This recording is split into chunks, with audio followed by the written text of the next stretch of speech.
రామలక్ష్మి అయితే ఆ అమ్మాయితో ఇలా అంటూ ఉంటుంది. ఇప్పుడు నువ్వు ఒక పని చేయాలని చెప్పి అంటూ ఉంటుంది. అది విని అమ్మాయి ఏంటి మేడం చెప్పండి అని చెప్పి అంటుంది.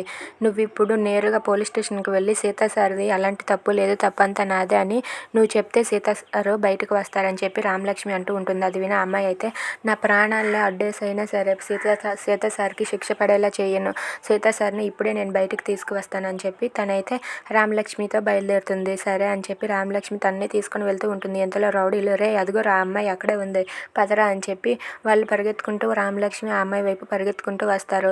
ఇక వాళ్ళైతే రౌడీలకు దొరికిపోతారు. ఇక రామలక్ష్మి ఆ అమ్మాయి ఎంత తప్పించుకున్నా సరే వాళ్ళైతే అక్కడి నుండి అయితే రామలక్ష్మిని అలాగే ఆ అమ్మాయిని ఇద్దరు చేతుల్ని కట్టేస్తారు. అది చూసి రామలక్ష్మి ఆ అమ్మాయి ఇద్దరు కూడా ఒక్కసారిగా షాక్ అయిపోతారు. ఇక రౌడీలు అయితే రే ఇదిగోండి రా దీన్ని చంపేయండి రా అని చెప్పి ఆ అమ్మాయి వైపు అయితే ఇలా కత్తి చూపించి పడబోతూ ఉంటారు.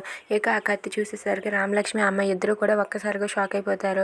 ఇక పడబోతూ ఉంటే ఇంతలో అక్కడికి ఒక జీప్ వచ్చి అవుతుంది. ఆగి ఆ జీప్లో నుండి అయితే ఒక వ్యక్తి దిగుతూ ఉంటుంది. అది చూసి రామలక్ష్మి ఆ అమ్మాయి ఎవరా అని చెప్పి అలా చూస్తూ ఉంటారు.